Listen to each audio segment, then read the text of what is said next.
Sa nakalipas na 10 taon, sa ganitong paraan nagsisimula ang araw ng 59 anyos na si Aling Presi sa Happy Land sa Tondo, Maynila. Diyan, Mar. Halika na. Rudilin. Jeromel. Karaniwang kasama niya mga apong sina John Mar, 9 na taong gulang at panganay sa 9 na apo, Rudilin, 8 taong gulang, Christina, 6 na taong gulang at Jormel, 5 taong gulang.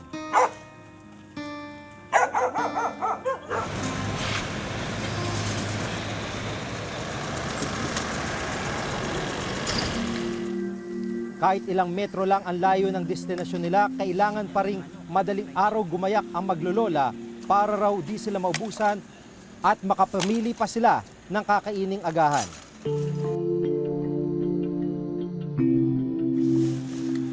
Minsan, pag yung mga lata, di maiwasan talaga. May mga basag na buti. Yan. Minsan nasugatan na rin ako dito.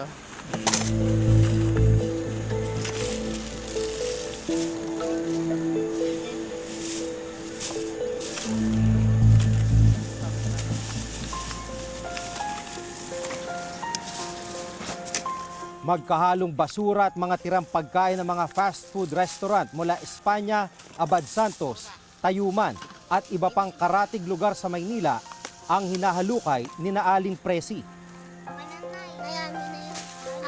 Hamburger, French fries at fried chicken ang regular na menu rito sa dump site. Ang gagawin nyo sa French fries? Tapos?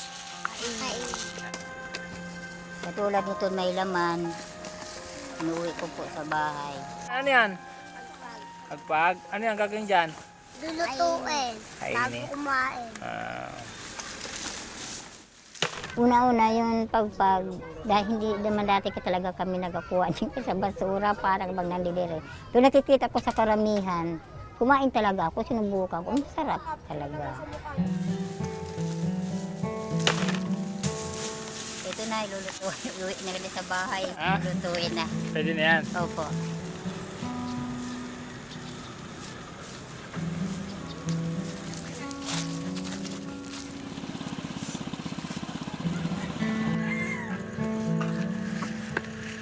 Makalipas ang 1 oras, balik bahay na ang maglolola.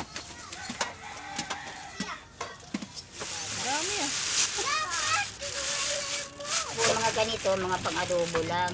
Pero yung ganito, mga buo, yung prito yan. Pagpag ang tawag sa mga pagkaing mismis o yung natira sa platong kinainan na, itinapon sa basurahan, itinambak sa dump site, kinalaykay at saka muling lulutuin para kainin. Para mawala yung yung mga sa spray. Ayon kay Aling Presi, napilitan daw siyang mangalaykay ng pagpag ng magkasakitang asawa at matigil sa pagtatrabaho. Ngayon, nung sa hospital kung mahigit kami na 1 buwan, mahigit. Ang pagkagaling ko, paipsa-ipsa lang ako sa pagmamaniho. Nagsainit mo na talaga kayo. Nanguha na naman ako ng nangalakal na naman ako. Adobo na to. Ayan, toyo at saka suka, bitin.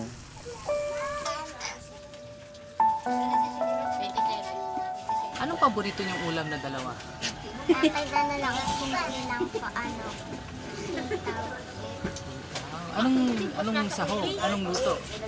Ano siya may toyo. Ito na, kakain kayo ha. Ipon-ipon kayo dito. Ang naipong 2 plastic bag ng pagpag, pagsasaluhan ni na Aling Presi at Mang Danilo. Ng 9 nilang apo at 3 anak. Hintay lang kayo doon, huwag ka muna mag-ano da dyan, Mark. Sabay-sabay kayo kakain. Hindi ka daw kakain. O magkikira ka sa likod at dumaan.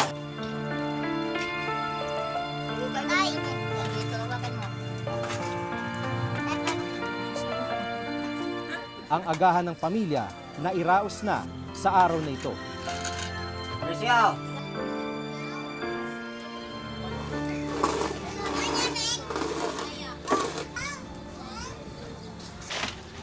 Kaunting pahinga lang, balik trabaho na si Aling Presi.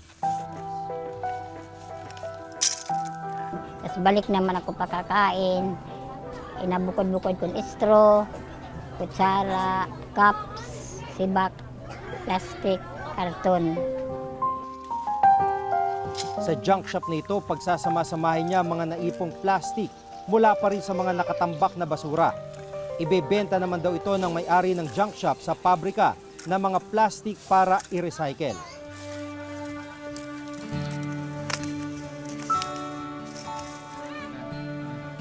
Sa halos maghapong pagsasalansan ng mga plastic, 100 pisong kinita ni Aling Presi.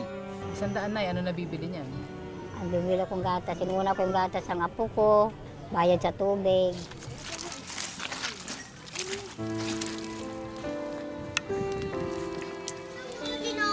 Kasi tawag pa tayo.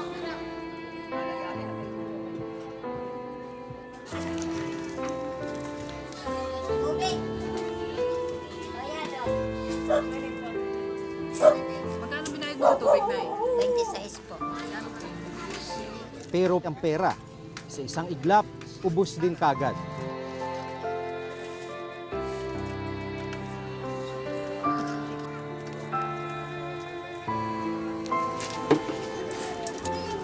Treinta, 40.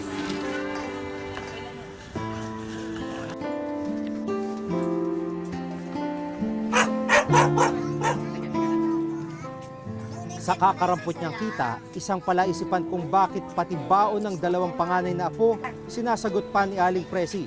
Gayong may trabaho naman sa pangangalaykay ang mga manugang niya. Kaya di nagpakatapos ang mga nanay nila.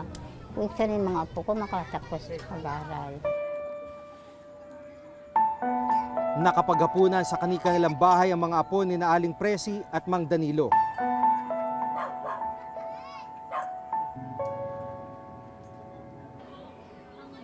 Pero dahil walang natirang pambili ng bigas sa kinitang 100 piso, tiis gutom na lang ang mag-asawa.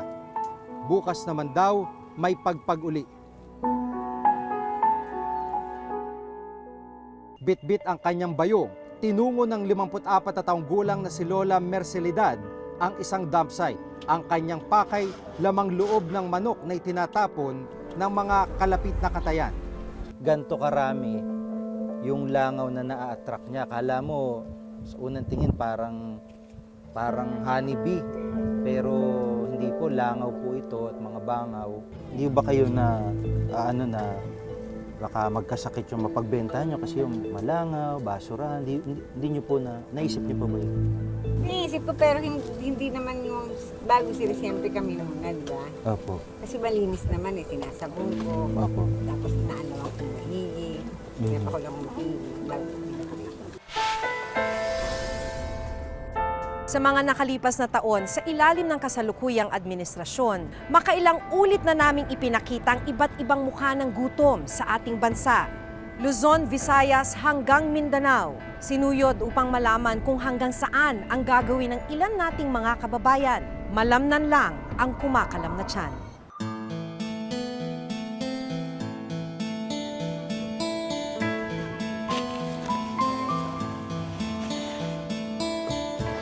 Bit-bit ang kanyang bayong. Tinungo ng 54 na taong gulang na si Lola Mercelidad ang isang dump site.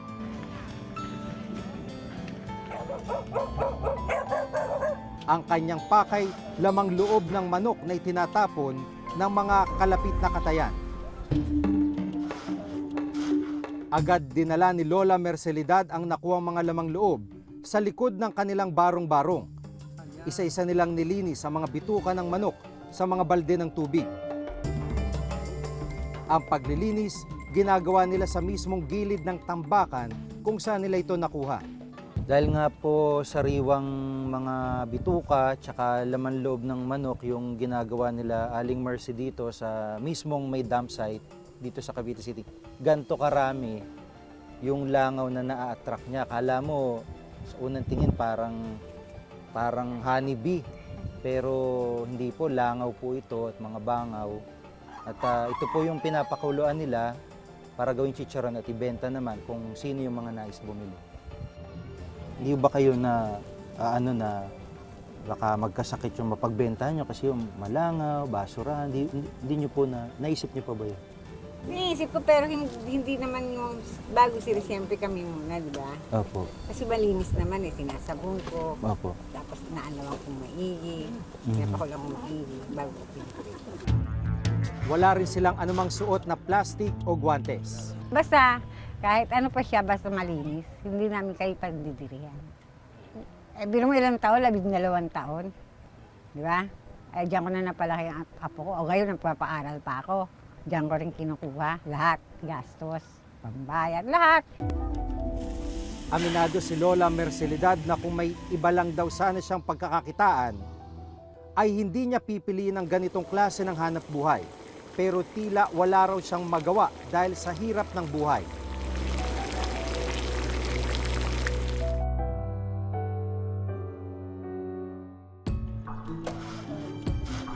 Wala ring permanenteng trabaho ang isang anak ni Lola Mercelidad na si Christopher. Kaya tumutulong na lang siya sa pagbebenta ng inilutong lamang loob. Pagsapit ng gabi, pinagsaluhan ng mag-inang natirang chicharon. Ito raw nagsisilbi nilang ulam sa araw-araw para makatipid. Hanggat wala pa raw maayos na hanap buhay sa pangangalakal, sa dump site pa rin sila asa ng pagkakakitaan at pagkain.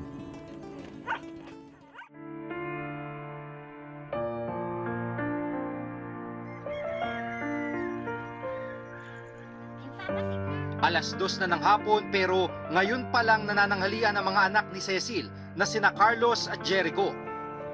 Pansit at kanin ang pagkain nila. Yung bigas, binili namin na yung may tira akong kalahating kilo, bumili na lang ako ng kalahati. Tapos may yung natira kagabi, yun. Maswerte pa raw sila dahil kadalasan lugaw lang ang kinakain ng kanyang mga anak. Ano lang siya, ngayon nag-ano siya sa labor, 260 isang araw lang niya, sahod. Kulang. Magandang hapon ho. Magandang, Gaano kahirap po? Isang taon na kayo dito. mahirap talaga tinitiis ko kasi minsan walang pagkain sa isang araw. Habang naroon kami, napansin naming matamlay ang isa sa 7 anak ni Cecil na si Carlos. Wala naman, nilalagnat lang yan. Kasi ito, namumula yung mata kasi ito na sore eyes. Sa ospital, kagad sumailalim sa urinalysis at blood test si Carlos. His weight is 10 kilograms. That's just for 1 to 2 years old. Sa pinakahuling National Nutrition Survey, lumalabas na 2 sa bawat 10 bata na may edad 6 hanggang 10 ang kulang sa timbang. At 3 sa bawat 10 bata na may edad 6 hanggang 10 ang kulang sa tangkad. Tinatayang 7.36 na milyong kabataan naman na may edad 5 pababa ang kulang sa nutrisyon.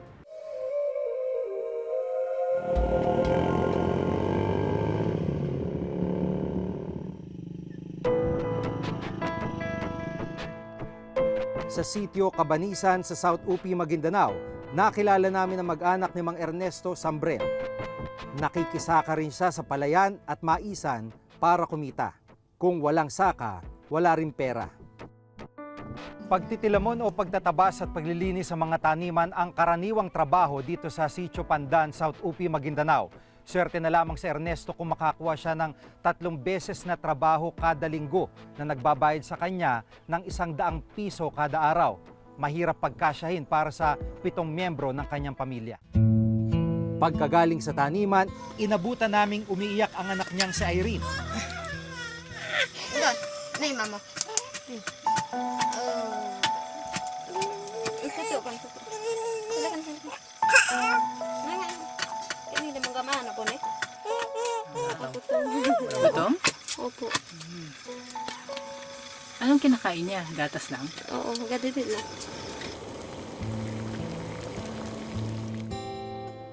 Pinaghati-hatian na mag-anak ang 4 na pirasong saging bilang kanilang hapunan. Tigkakalahating saging ang 4 na magkakapatid, habang si Irene nakatulog na lang sa gutom.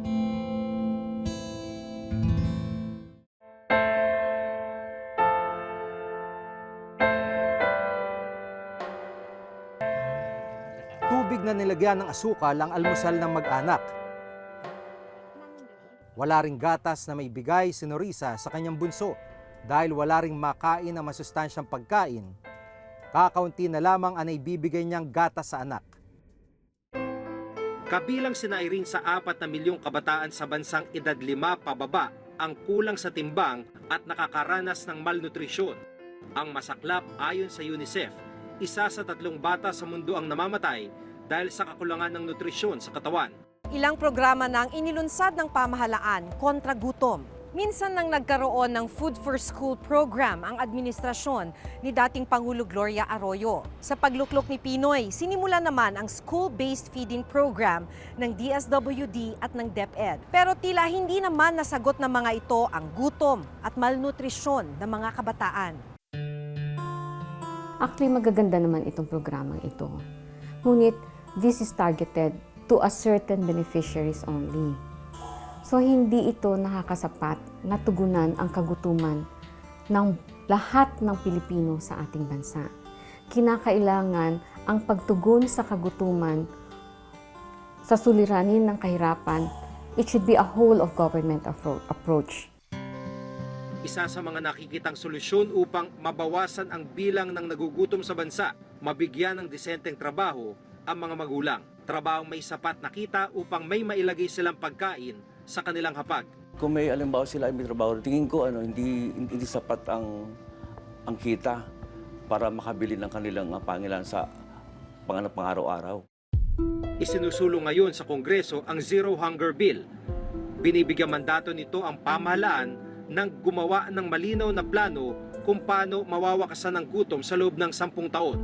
It also provides the legal right to every Filipino to have the right to adequate food.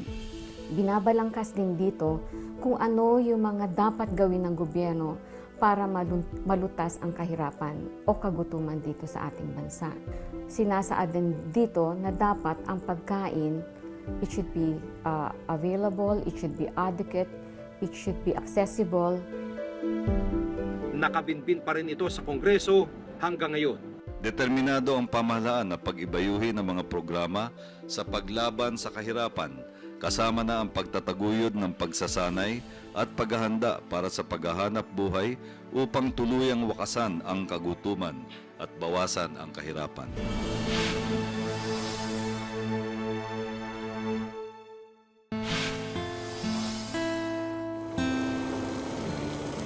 Sa dami ng bilang ng nakakaranas pa rin ng gutom sa Pilipinas, nakapanghihinayang kapag may mga balitang napupunta lang sa katiwalian ang kaba ng bayan. Ayon na rin sa pinakahuling survey, dumarami pa rin ang bilang ng kumakalam ang sikmura. Isang malaking hamon ito lalo na sa mga susunod na mamumuno sa bansa.